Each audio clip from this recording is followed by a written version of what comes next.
Buonasera, benvenuti al quarto appuntamento del Seminario Permanente di Storia del Papato. Questa sera abbiamo l'onore e il piacere di avere come ospite Miguel Ángel Dionisio Vivas dell'Università Rey Juan Carlos di Madrid. L'ospite è uno storico della contemporaneità. Si è addottorato presso l'Università Autónoma de Madrid con una tesi su El Cardinal Isidro Gomá y la Iglesia Española en los años 30. È membro della Real Accademia delle Belle Arti e Scienze Storiche di Toledo e aiuto archivista della Diocesi di Toledo. I suoi temi di ricerca riguardano il conflitto tra cattolicesimo e secolarizzazione nella Spagna del secolo XX e in particolare tra la Restaurazione e la Seconda Repubblica. E proprio sulla Seconda Repubblica si concentrerà la sua conferenza di oggi che si intitola La Realpolitik di Pio XI di fronte alla Seconda Repubblica Spagnola. Quindi è con grande piacere che do la parola al nostro ospite. Benvenuto. Prima di cominciare vorrei ringraziare vivamente per l'invito il professore Berardi, grazie tante, per me è veramente un onore essere qui. Anche ringrazio, non è oggi presente, ma ringrazio il professore e soprattutto amico Don Roberto Regoli. Abbiamo parlato avantieri, oggi non può essere qui, ma anche a lei ringrazio questo invito. Per me sempre venire a Roma è un vero piacere e un onore, piacere particolare essere qui di nuovo in urbe, dove ne ho vissuto alcuni anni della mia vita. Mi sento veramente cittadino romano, civis romanus sunt. Anche grazie a tutti per ascoltarmi. Scusate il mio così disastroso italiano scritto, spero che non sia itagnolo, che sia italiano, ma non sarà l'italiano del Dante, ma spero che può essere facile di capire. E comincio. Il 14 aprile 1931 veniva proclamata in Spagna la Repubblica, dopo le elezioni municipali in cui, nonostante la vittoria delle candidature monarchiche, nelle grandi città prevalsero quelle repubblicane. Il re Alfonso XIII andò in esilio, ponendo fine alla fase iniziata nel 1876 dopo la Prima Repubblica, la Restaurazione, durante la quale si era sviluppato un sistema liberale nel contesto di uno Stato confessionalmente cattolico. Questo confessionismo si è accentuato negli ultimi anni di Alfonso XIII, specialmente dopo la consacrazione del paese fatta dal monarca nel 1919 al Sacro Cuore di Gesù e il processo di nazionalizzazione sotto il segno cattolico tentato durante la dittatura di Miguel I de Rivera tra il 1923 e il 1930. Per la Chiesa in Spagna si apriva una nuova fase, piena di incertezze. L'esperienza repubblicana precedente si era caratterizzata per un forte componente anticlericale e la composizione del nuovo governo provvisorio, sebbene avesse una presenza cattolica, non permetteva di fare previsioni incoraggianti. Tuttavia, la maggior parte dell'episcopato optò per accettare il nuovo regime, con obbedienza. Attraverso le varie lettere pastorali, i vescovi accettarono il nuovo Stato repubblicano.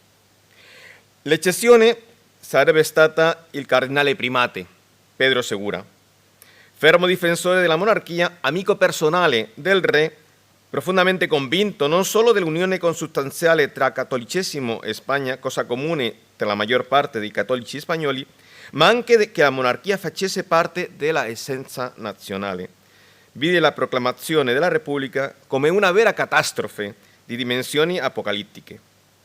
Nonostante la drammatica percezione del primate di Toledo, la Santa Sede accolse il cambiamento di regime con un atteggiamento molto più pragmatico e persino positivo. Fin dal primo momento, Papa Pio XI sviluppò, attraverso la Segreteria di Stato e il nunzio a Madrid, Federico Tedeschini, una vera realpolitik in cui si cercava di difendere gli interessi della Chiesa nella nuova congiuntura. Una politica che conobbe varie fasi, a seconda dell'atteggiamento dei governanti spagnoli in relazione alla questione religiosa e che più tardi, dopo lo scoppio della guerra civile, oscillò tra il rifiuto della persecuzione contro la Chiesa e la prevenzione contro l'influenza nazista nel governo di Franco. Potremmo sintetizzare queste fasi durante il periodo repubblicano in tre.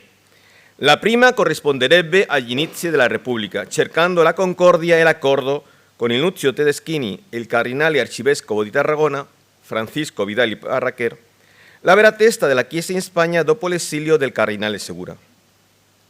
Una seconda inizierebbe dopo la constatazione del fallimento dei tentativi di dialogo, come conseguenza dell'implementazione della legislazione anticlericale e della sua applicazione locale, il che porterebbe a Roma a induire la sua posizione, designando come nuovo primate il vescovo di Tarazona Isidro Gomay Tomás, favorevole a rispondere con maggiore fermezza rispetto alla posizione dialogante ma sterile di Vidal. Tuttavia, l'arrivo di Gomá a Toledo coincise con il cambio di governo dopo l'elezione del 1933.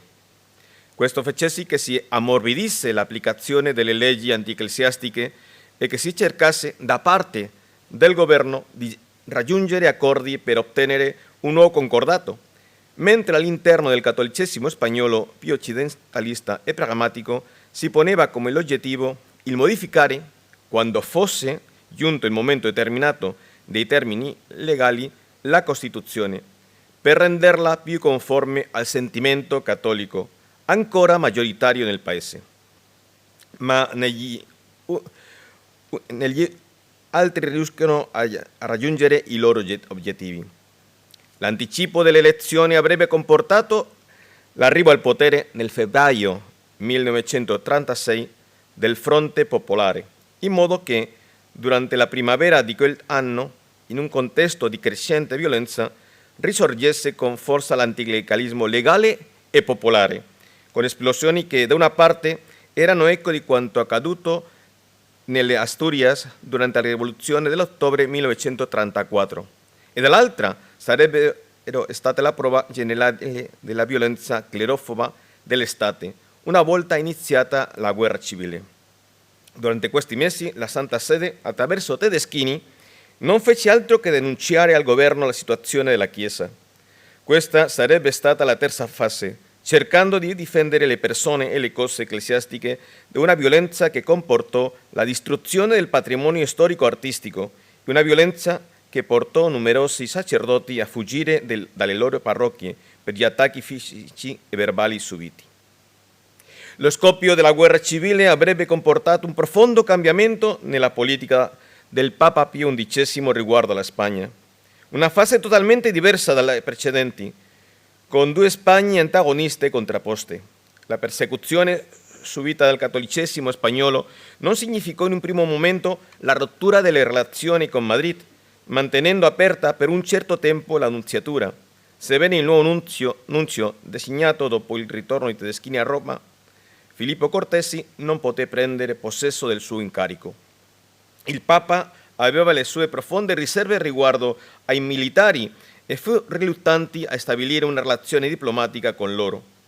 Questa iniziò con la designazione in modo ufficioso del cardinale Gomá come rappresentante presso Franco, ma la crescente influenza della Germania nazista, che si stava sviluppando attraverso la Falange, denunciata dal primate, portò a inviare in un primo momento Ildebrando Antoniutti sotto la copertura di una missione umanitaria. Più tardi, come incaricato d'affari, passo preliminare al pieno riconoscimento diplomatico con la nomina di Gaetano Cicognani come nunzio.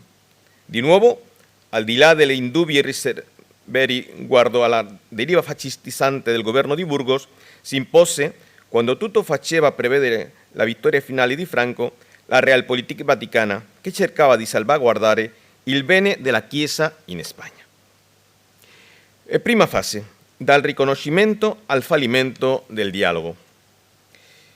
Sebbene l'episcopato spagnolo fosse unanimemente monarchico, la proclamazione della Repubblica, anche prima del riconoscimento vaticano, fu accettata dalla grande maggioranza di vescovi, tra cui spicca quello di Barcellona, Irurita, che nonostante le sue simpatie carliste, il 16 aprile scrisse una circolare al suo clero, accettando il nuovo stato di cose. Il vescovo di Tarazona, Gomà, avrebbe indicato in una delle sue pastorali che il regime repubblicano era compatibile con il cattolicesimo. Solo il cardinale arcivescovo di Toledo, Pedro Segura, si sarebbe discostato da questa linea.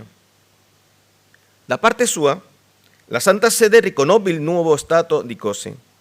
Il nunzio Tedeschini, che aveva ricevuto garanzie dai ministri Fernando de los Ríos e Lerroux, comunicò al governo il 24 aprile il riconoscimento.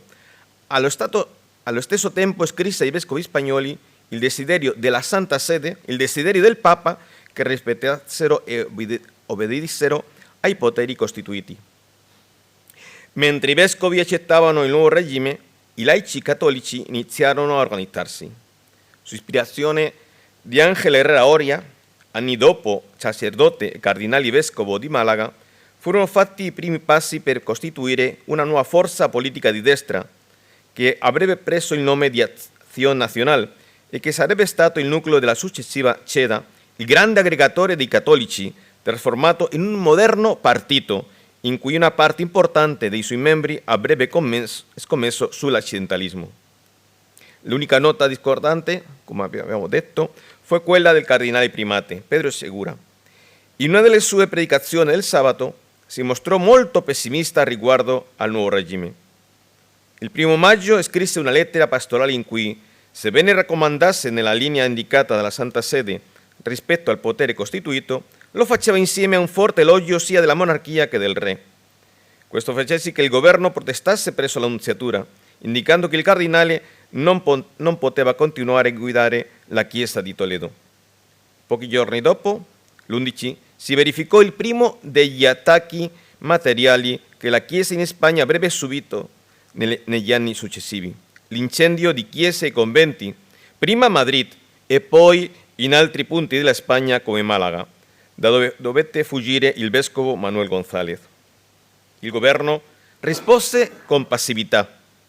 Questo fatto comportò un distanziamento che sarebbe stato completamente evitabile da parte di molti cattolici rispetto alla Repubblica, poiché veniva a confermare i timori di una persecuzione più o meno aperta.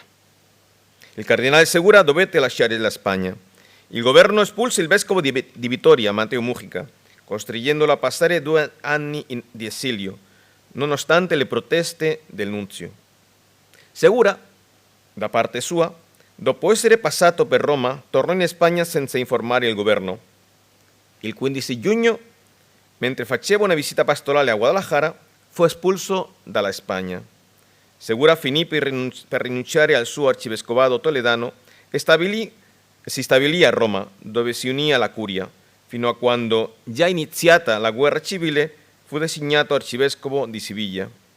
Segura, da Roma, continuò a seguire attentamente le vicende della politica spagnola e avrebbe avuto un peso decisivo nella designazione, una volta che la Santa Sede cambiò modo di agire rispetto alla Repubblica, nella designazione di Isidro Gomà come nuovo primate. Un momento decisivo nella scala di tensione tra il nuovo regime repubblicano e la Chiesa si sarebbe verificato con l'approvazione della nuova Costituzione spagnola, nel corso di quella che lo storico Arbeloa ha chiamato la settimana tragica della Chiesa in Spagna. Le elezioni del 28 giugno, con dei cattolici ancora disorganizzati politicamente, fecero sì che questi fossero sottorappresentati, in modo che il Parlamento, le Cortes, non riflettevano la vera sociologia politica e religiosa del Paese. Tuttavia ci furono diversi sacerdoti eletti, sebbene di diverse posizioni ideologiche. Per elaborare la nuova Costituzione fu creata una commissione giuridica di cui facevano parte 2 sacerdoti, giuristi canonisti e un cattolico progressista di spicco come Osorio Gallardo. Il progetto preliminare si basava sulla Costituzione tedesca di Weimar e, sebbene separasse la Chiesa dallo Stato, la riconosceva come corporazione di diritto pubblico. Pio XI incoraggiò i cattolici spagnoli a spostare la questione religiosa fuori dalle corti, mediante una propaganda intensa. Il cardinale Vidal Barraquer, diventato vero capo della Chiesa spagnola, si muoveva cercando l'accordo, sostenuto dagli arcivescovi di Siviglia e Valladolid. Ma il progetto costituzionale definitivo eliminò la dichiarazione della Chiesa come corporazione di diritto pubblico e allo stesso tempo eliminava la confessione del paese. Legalizzava il divorzio e imponeva un modello laico nell'educazione. Si sopprimeva l'aiuto economico e si soccorrevano nazionalizzando i loro beni, gli ordini religiosi. Il successivo dibattito nelle corti avrebbe ammorbidito alcune misure, rimanendo solo sorpresa la Compagnia di Gesù. Un ruolo essenziale sarebbe aspettato al ministro della guerra, futuro presidente della Repubblica Spagnola, Manuel Azaña, che affermò nel suo discorso parlamentare che la Spagna ha smesso di essere cattolica, riferendosi non a un fatto sociologico, ma culturale. In questo modo si aprì la strada all'approvazione dell'articolo 24 del progetto, che sarebbe stato l'articolo 26 definitivo della Costituzione. Pio XI protestò contro le offese dirette ai diritti della Chiesa e invitava i cattolici a riparare i danni per vie giuste e legittime.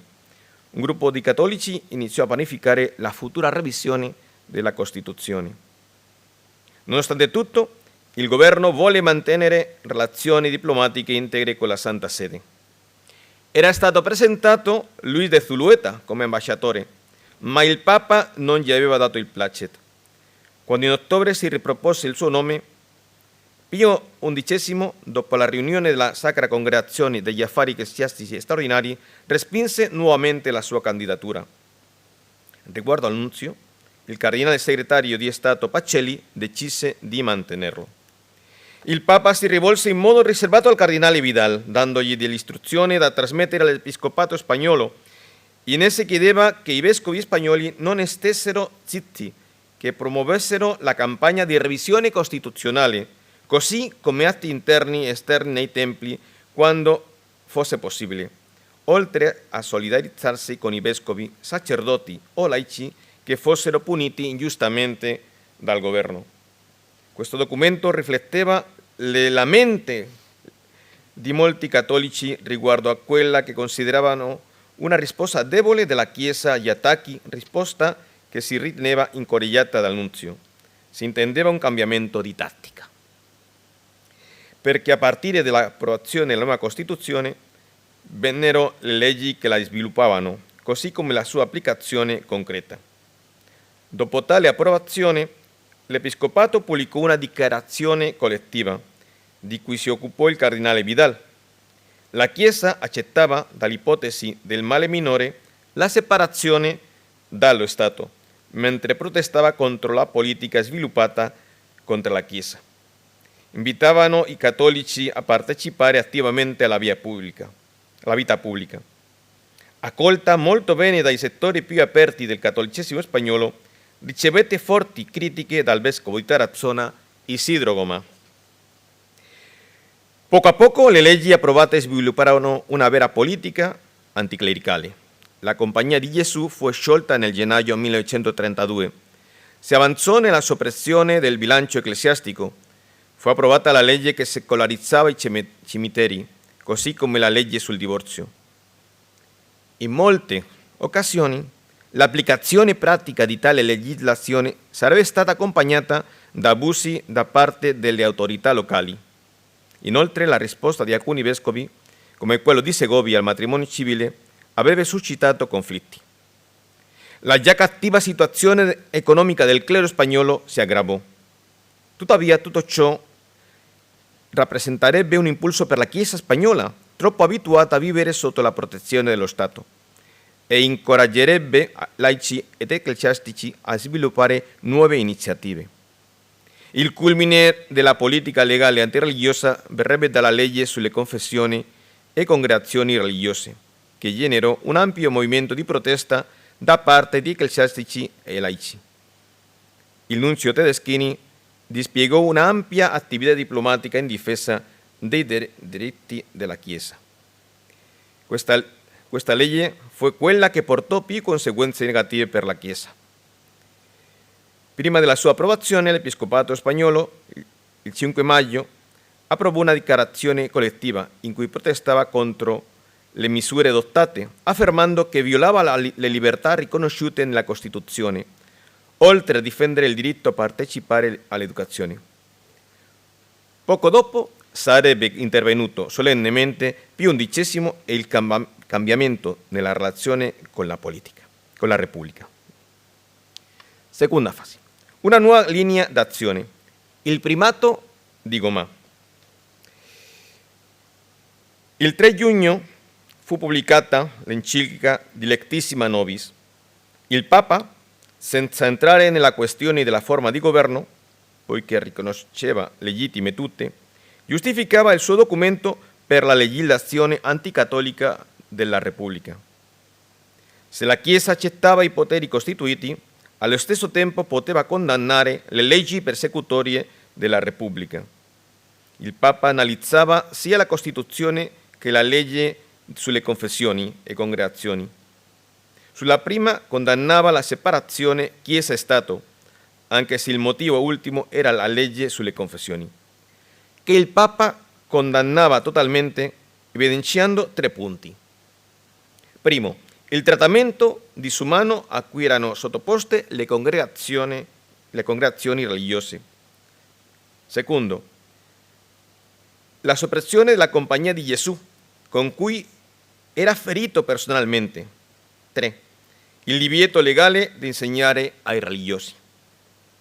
Il Papa concludeva con la speranza che i cattolici spagnoli riuscissero a rivedere tutta la legislazione contraria alla Chiesa. Ma il Papa non si limitò alla promulgazione dell'enciclica, ma imprese un cambiamento alla direzione indicata dalla Chiesa spagnola. Questo si concretizzò con la designazione del vescovo di Tarazona, Isidro Gomá, come nuovo arcivescovo di Toledo. La sede primaziale era vacante dalla rinuncia del cardinale Segura, assumendo, come abbiamo visto, la direzione della Chiesa spagnola il cardinale Vidal. Tuttavia, la sua politica di dialogo e pacificazione con il governo, sostenuta dal nunzio, aveva suscitato molta opposizione all'interno del cattolicesimo spagnolo, che di fronte alla mancanza di risultati desiderava un'azione più decisa. Figura di spicco di questa linea era Gomá, che d'altra parte era uno dei vescovi intellettualmente più brillanti attivi, come riconosceva lo stesso Tedeschini. Alla sua nomina non fu estraneo, come avevo detto, il cardinale Segura, che avrebbe mantenuto prima di futuri disaccordi un contatto fluido con il nuovo primate, in cui non sarebbe mancata da parte di Segura una forte critica dell'azione sia del Papa che del nunzio, con cui aveva avuto anche forti scontri. La nomina di Gomá veniva a imprimere un nuovo cambiamento alla politica vaticana rispetto alla Spagna. Fu resa pubblica il 12 aprile e il primate prese possesso della sua diocesi il 18 giugno, entrando in essa il 2 luglio. Pochi giorni dopo pubblicava la sua prima lettera pastorale, Horas Graves, in cui indicava i grandi problemi della Chiesa spagnola del momento. Gomá indicava che la Chiesa era sempre stata disposta a collaborare con l'autorità e lamentava l'espulsione di Dio dalla vita sociale nazionale. Facendo un esame di coscienza, indicava, insieme alle cause esterne della situazione ecclesiale, come l'influenza della massoneria o l'ateismo, quelle interne, la mancanza di vere convinzioni religiose del popolo cristiano, così come il mancato rispetto da parte dei cattolici dei loro obblighi sociali e politici. Il 17 luglio fu approvato il decreto sull'applicazione della legge sulle confessioni, che obbligava a formare un fascicolo per ogni confessione religiosa. Allo stesso tempo bisognava inviare al Ministero della Giustizia un elenco dettagliato dei beni per formare i fascicoli prescritti, creando un registro di questi. Questo decreto meritò una nuova protesta da parte del nunzio, che affermò di farlo per espresso mandato della Santa Sede. Tuttavia, gli eventi avrebbero cambiato nuovamente le relazioni. Il deperimento del governo portò nuove elezioni legislative il 19 novembre, in cui vinsero le forze di destra, che si erano integrate nella CEDA. Il governo sarebbe stato assunto dal partito radicale di Lerroux, sostenuto dalla CEDA, che avrebbe mitigato la politica antireligiosa del biennio precedente. Inoltre iniziarono le negoziazioni con la Santa Sede per sostituire il concordato del 1851. Fu possibile inviare un ambasciatore, Leandro Peter Romero, che ricevette il placet da parte del Papa. Non si sarebbe riusciti a ottenere un nuovo concordato, in parte per le dilazioni romane che preferivano un modus vivendi fino a quando non si fosse ottenuta la riforma della Costituzione. Per mitigare la precaria situazione economica del clero fu approvata la legge sui salari. Allo stesso tempo fu permessa l'esistenza di centri di insegnamento cattolici. In mezzo a questo quadro speranzoso e come reazione all'ingresso dei ministri della CEDA nel governo, si verificò nell'ottobre 1934 la rivoluzione di Asturias. In essa, per la prima volta dai moti anticlericali del XIX secolo, si verificò, insieme all'istruzione di importante patrimonio storico-artistico, l'assassinio di sacerdoti, religiosi e seminaristi, in una proporzione che orrorizzò e spaventò i cattolici spagnoli. In Catalogna, sebbene con meno intensità, si verificò anche la distruzione di edifici e l'assassinio di chierici. Tutto ciò rappresentò, dopo la successiva repressione della rivoluzione, un prima e un dopo. Nelle paure di alcuni e nelle aspettative rivoluzionarie degli altri, essendo un terribile presagio di ciò che sarebbe accaduto nell'estate del 1936. Terza fase, la tragica primavera del 36. Le elezioni del febbraio 1936, con la vittoria del Fronte Popolare, avrebbero dato luogo a una nuova situazione della Chiesa in Spagna, che avrebbe preoccupato Pio XI. Non appena si conobbero i risultati delle elezioni che davano la vittoria alle coalizioni di sinistra, la violenza cominciò a dilagare in tutta la geografia spagnola. Era la culminazione di un conflitto che dal 1981 contrapponeva due modi diversi di comprendere la realtà spagnola, due culture politiche, quella confessionale e quella laica, che si autoescludevano reciprocamente. Le elezioni confermarono la polarizzazione della vita politica, generando un'escalation di violenza che si sarebbe estesa per tutta la primavera. Il giorno dopo le elezioni, in vari punti del paese, iniziò l'assalto e l'incendio delle chiese, in una spirale crescente che avrebbe colpito tutte le diocesi spagnole. Una violenza che si concentrava sulla distruzione di edifici, immagini e simboli, ma che ancora, nonostante gli attacchi verbali e alcuni tentativi di aggressioni ai chierici, non comportava lo spargimento di sangue ecclesiastico. Per avere un'idea della magnitudine della violenza scatenata, Tedeschini, in funzione di Pronunzio, una volta reso pubblico la sua nomina a cardinale, raccolse in due occasioni rapporti dai vescovi spagnoli, chiedendo dati su ciò che accadeva nelle loro diocesi. Il primo fu a marzo, il secondo a giugno. Entrambi furono inviati alla Santa Sede. Il panorama era desolante e dava poco margine alla speranza. Per molti cattolici, che lo vissero come una vera persecuzione, era un anticipo di ciò che aspettava la Chiesa spagnola. Nel frattempo, il Papa risolse un problema che si trascinava dalla designazione di Gomà come primate, quello di chi doveva dirigere la Chiesa in Spagna. Vidal era cardinale e Gomà no, e le differenze esistenti tra loro dai tempi in cui erano sacerdoti a Tarragona non facevano altro che complicare la questione. Finalmente, nel dicembre 1936, il Papa creò cardinale a Gomà e a aprile gli fu affidata la direzione dell'azione cattolica. Era di fatto una scommessa per un modo diverso di guidare la Chiesa spagnola rispetto a quello imposto con la proclamazione della Repubblica. Gomà sarebbe diventato il grande protagonista della vita ecclesiale spagnola quando, pochi mesi dopo, scoppiò la guerra civile. Il dramma della guerra civile. Questo scoppio della guerra civile, come conseguenza del fallimento parziale dell'insurrezione militare del 17-18 luglio, portò a un doppio processo che colpì pienamente la Chiesa spagnola e il cuore del Papa. Mentre nel territorio dei ribelli si verificava un graduale processo di restaurazione cattolica, in quello sotto il nominale controllo del governo repubblicano scoppiò, nel contesto della rivoluzione, una violenta persecuzione contro le persone e le cose ecclesiastiche, forse la più terribile che la Chiesa spagnola abbia mai subito nella sua millenaria storia. Omicidi, molti in modo terribile, distruzione di chiese, immagini, archivi, cambiamenti di denominazione con la pretesa di cancellare ogni traccia del cattolicesimo, rappresentarono per la Chiesa in Spagna una prova durissima che colpì in modo particolare Papa Pio XI.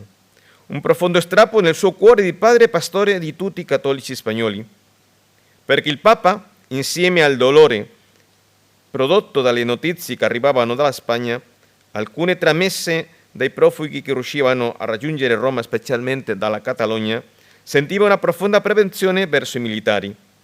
Da qui l'incertezza e l'esitazione verso coloro che si proclamavano difensori della Chiesa, ma che vedeva influenzati dal fascismo e dal nazismo.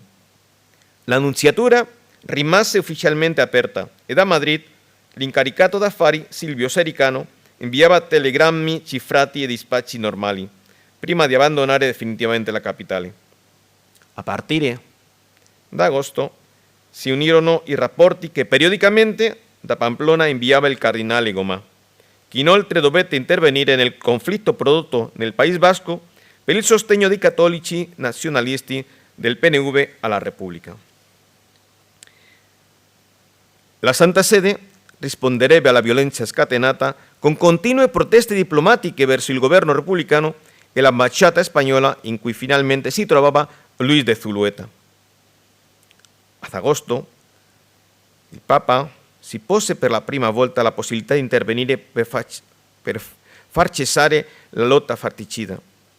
Pio XI si oppose al ritiro dell'incaricato d'affari, nonostante fossero consapevoli della grave situazione in cui si trovava. Il primo intervento pubblico del pontefice sarebbe stato nell'udienza che diede a Castel Gandolfo il 14 settembre ai profughi spagnoli. Il Papa era già informato della repressione che i militari stavano realizzando. Nel suo discorso denunciò la persecuzione ed esaltò la sofferenza dei cattolici, avvertendone i pericoli che si profilavano nello stesso tempo per tutta l'Europa. Condannava inoltre, sebbene in modo sfumato, la violenza dei militari. Questo fece sì che il discorso, ampiamente diffuso dalla propaganda franchista, venisse tagliato nel finale, nelle parole che il Papa aveva pronunciato chiedendo misericordia e amore verso i persecutori, che continuava a considerare come suoi figli. Questa complessità si manifesterebbe nel tortuoso cammino per l'instaurazione di relazioni diplomatiche. L'ambasciata spagnola presso la Santa Sede fu occupata, con l'aiuto del governo italiano, dal marchese di Magaz, dovendo abbandonarla a Zulueta.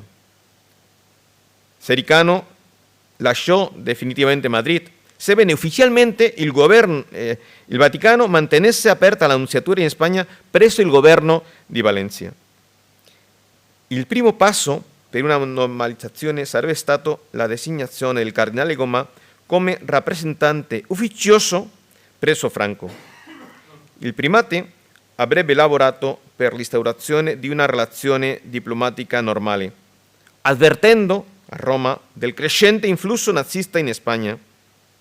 Come risposta sarebbe stato inviato nell'estate del 1937 il Lebrando Antoniutti, inizialmente in missione umanitaria per aiutare i bambini baschi e più tardi come incaricato d'affari. La nomina di nunzio arrivò un anno più tardi con la designazione di Gaetano Cicognani.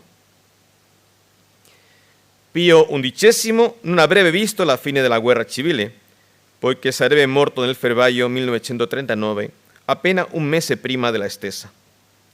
La sua posizione fu di realismo di fronte ai diversi avvenimenti subiti dalla Chiesa spagnola, lontano dal massimalismo di alcuni e di altri, cercando sempre di difendere gli interessi della Chiesa di fronte alla politica della Repubblica, alla persecuzione religiosa e all'evidente pericolo di influenza nazista nella Spagna di Franco. Grazie mille per l'attenzione.